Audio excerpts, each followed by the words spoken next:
नमस्ते दोस्तों, आपका दोबारा स्वागत है। आइए इलेक्ट्रिशियन ट्रेड के भाग को जारी रखते हैं। मेरा नाम निर्मल है और निमी के स्थान पर मैं आपको इस एक्सरसाइज 3 फेज ट्रांसफार्मर HT और LT साइड के टर्मिनलों और एक्सेसरीज को वेरीफाई करने के बारे में जानकारी दूंगा। एक इलेक्ट्रिशियन के रूप में हमारे लिए यह आवश्यक है कि ट्रांसफार्मर प्लेट पर लिखे विवरणों को पढ़ें और उसकी व्याख्या कर सकें और उसके एक्सेसरीज की पहचान कर सकें।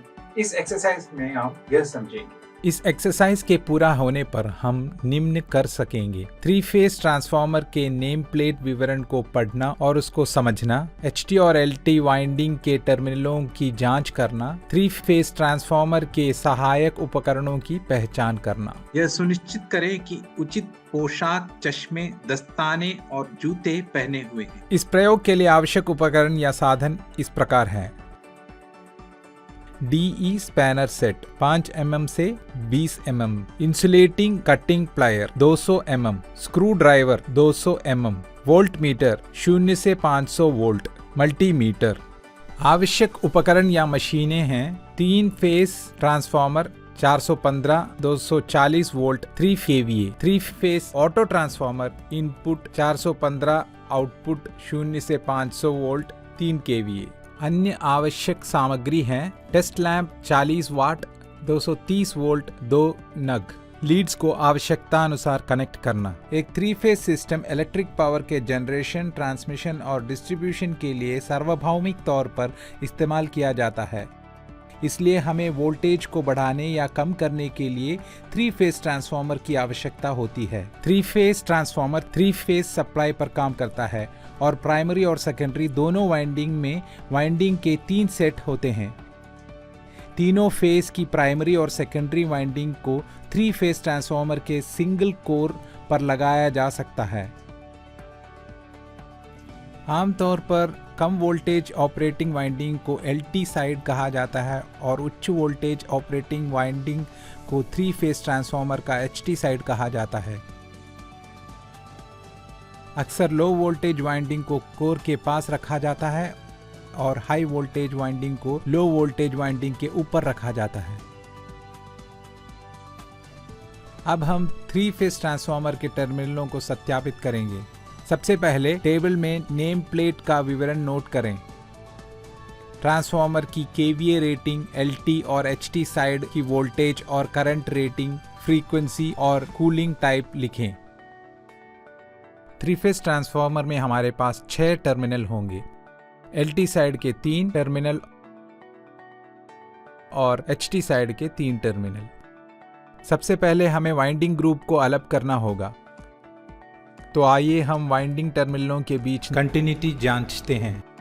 टर्मिनलों के 2 समूह का पता लगाने के लिए एक मल्टीमीटर का उपयोग करके कंटिन्यूटी जांच करें। आइए टर्मिनलों को 1, 2, 3, 4, 5 और 6 मान लें। प्रोब 1 को टर्मिनल 1 में रखें और अन्य प्रोब 2 को टर्मिनल 2, 3, 4, 5 और 6 में एक एक करके रखें। टेबल में स्थिति रिकॉर्ड करें। इसके बाद प्रोब 1 को टर्मिनल 2 में और प्रोब 2 को 3, 4, 5 और 6 पर रखें। कंडीशन को रिकॉर्ड करें। इसी तरह ट्रांसफार्मर के सभी टर्मिनलों के बीच कंटिन्यूटी जांच करें। अब हम देख सकते हैं कि 3 टर्मिनलों के 2 सेट हैं जिनके बीच कंटिन्यूटी है। उन्हें ग्रुप 1 प्राइमरी वाइंडिंग और ग्रुप 2 सेकेंडरी वाइंडिंग मार्क करें। अब हमें यह पहचानना है कि कौन सी LT साइड है और कौन सी HT साइड है। सर्किट डायग्राम में दिखाए अनुसार कनेक्शन बनाएं। 3 फेज ऑटो ट्रांसफार्मर का इस्तेमाल करते हुए वाइंडिंग के ग्रुप 1 के किसी एक साइड ग्रुप में 3 फेज AC लागू करें। समूह 1 वाइंडिंग को ऑटो ट्रांसफार्मर से 30 वोल्ट सप्लाई करें। वाइंडिंग के दूसरे समूह के किन्हीं 2 टर्मिनलों के बीच वोल्टेज को मापें। अगर मापी गई वोल्टेज लागू वोल्टेज से अधिक है तो group 1 side winding LT side है और group 2 side winding HT side है। अगर मापी गई वोल्टेज लागू वोल्टेज से कम है तो group 1 side winding HT side है और group 2 side winding LT side है। HT और LT साइड टर्मिनलों को पहचानें और उन्हें मार्क करें। इसके बाद आइए हम 100 kVA के 3 फेज ट्रांसफार्मर की एक्सेसरीज को पहचानें और नोट करें। ट्रांसफार्मर टैंक, HV और LV बुशिंग, ग्लूकोज relay, conservator tank, oil level indicator, breather, oil gauge वाला explosion vent, cooling pipes, earthing terminal. Transformer tank का उपयोग बाहरी वातावरण से ट्रांसफार्मर के कोर और वाइंडिंग को होल्ड करने और प्रोटेक्ट करने के लिए किया जाता है। यह अन्य सभी ट्रांसफार्मर एक्सेसरीज को सपोर्ट प्रदान करता है। टैंक में ट्रांसफार्मर ऑयल भरा होता है। इनकमिंग और आउटगोइंग केबल को जोड़ने के लिए ट्रांसफार्मर में टर्मिनलों का उपयोग किया जाता है। वे बुशिंग पर माउंट होते हैं और वाइंडिंग एंड से जुड़े होते हैं। बुशिंग इंसुलेटर है जो टर्मिनलों और टैंक के बीच रुकावट है। वे कनेक्टिंग टर्मिनलों को वाइंडिंग से जोड़ने वाले सुरक्षित मार्ग हैं। वे चीनी मिट्टी या एपॉक्सी रेसिन से बने होते हैं।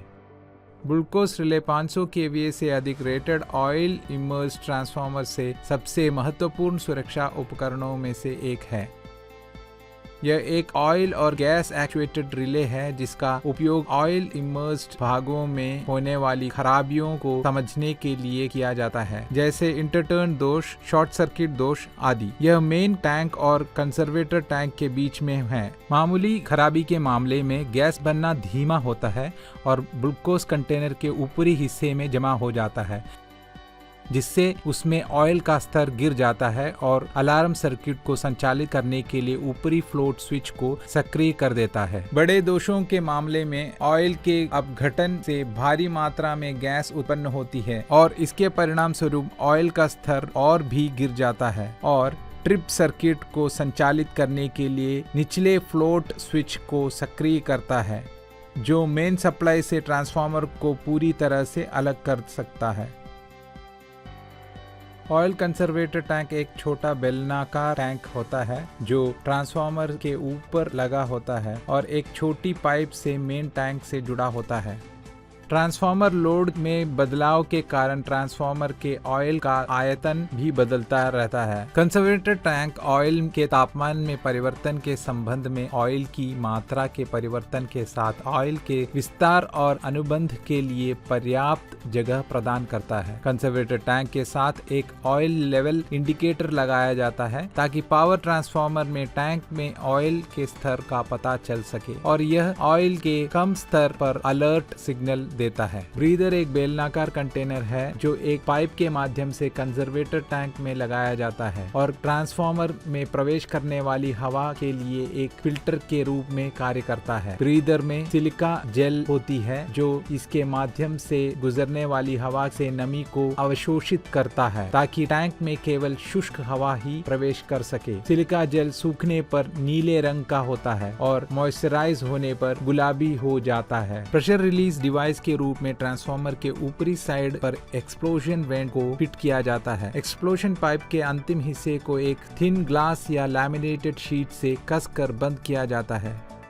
थिन शीट फट जाती है ताकि ट्रांसफार्मर में अत्यधिक निर्मित प्रेशर को रिलीज किया जा सके ताकि पूरा ट्रांसफार्मर न फटे। ट्रांसफार्मर में निर्मित गर्मी वातावरण में रेडिएट होनी चाहिए ताकि ऑयल का तापमान कम रखा जाए।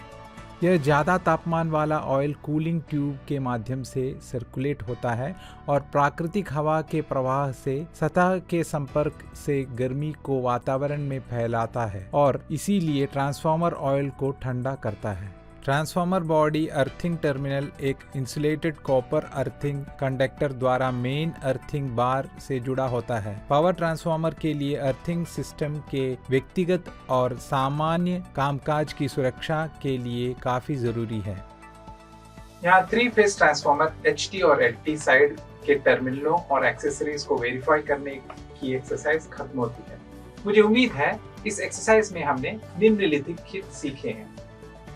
3 फेज ट्रांसफार्मर के नेम प्लेट विवरण को पढ़ना और उसको समझना, HT और LT वाइंडिंग के टर्मिनलों की जांच करना, 3 फेज ट्रांसफार्मर के सहायक उपकरणों की पहचान करना। देखने के लिए धन्यवाद। अगले एक्सरसाइज में फिर मिलेंगे।